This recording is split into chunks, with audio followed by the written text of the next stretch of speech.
Have you ever wondered what our planet looked like long before humans, cities, or even the continents as we know them? Let's take a journey back in time. Not 1,000 years, not 1,000,000, but 200 million years into the past, to a world that was truly lost. Welcome to the late Triassic and early Jurassic period. Forget the 7 continents. 200 million years ago, almost all of Earth's landmass was fused into one gigantic supercontinent. We call it Pangaea. Imagine looking at a world map where you could walk from what is now Antarctica, through Africa and Europe, all the way to North America without ever crossing an ocean. This massive landmass was surrounded by a single, colossal global ocean called Panthalassa. There was no Atlantic, no Indian, no Pacific as we know them. Just one endless expanse of water. What was the climate like on this supercontinent? Forget the lush green world you might be picturing just yet. Much of Pangaea's interior was an immense, arid desert. Being so far from the ocean's moisture, these regions were incredibly dry and hot, with dramatic temperature swings between day and night, much like our modern-day deserts, but on a scale that's hard to comprehend. However, along the coastlines, the climate was much more hospitable, with monsoonal rains creating more humid and livable environments. So, who were the rulers of this ancient world? This was the dawn of the age of dinosaurs, but they weren't the giants we often see in movies. Not yet. The early dinosaurs were just beginning their rise to dominance. Picture creatures like Chelophysis, a small, nimble predator, about 3 meters long, hunting in packs through the arid landscapes. They were quick, agile, and a sign of the incredible dynasty that was to come. But the dinosaurs didn't have the world to themselves. The landscape was teeming with other fascinating creatures. Towering over the riverbanks were the phytosaurs, massive crocodile-like reptiles with long snouts filled with sharp teeth, ambush predators of their time. And in the water, a different kind of giant was emerging.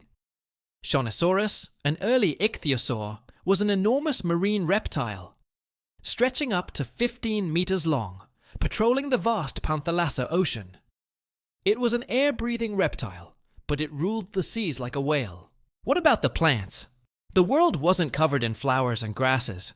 Flowering plants hadn't evolved yet. Instead, the flora was dominated by tough, resilient plants suited for the harsh climate. Think vast forests of conifers, similar to modern-day pines and firs. There were also cycads, which look like a cross between a palm tree and a fern, and giant tree ferns that formed dense undergrowth in the wetter regions. This was a world of greens and browns, a stark and primal landscape. But the world of Pangaea was not destined to last. Deep within the Earth, immense geological forces were at work. The supercontinent was beginning to feel the strain. Magma was pushing up from the mantle, stretching and thinning the crust. This period, around 201 million years ago, was marked by one of the most massive volcanic events in Earth's history, known as the Central Atlantic Magmatic Province. Imagine colossal fissures splitting the land, spewing out unbelievable amounts of lava that covered areas the size of continents. This wasn't just a single volcano, it was a planetary-scale event. The ash and gases, particularly carbon dioxide, that were released into the atmosphere had a catastrophic effect on the climate. The world experienced rapid and extreme global warming.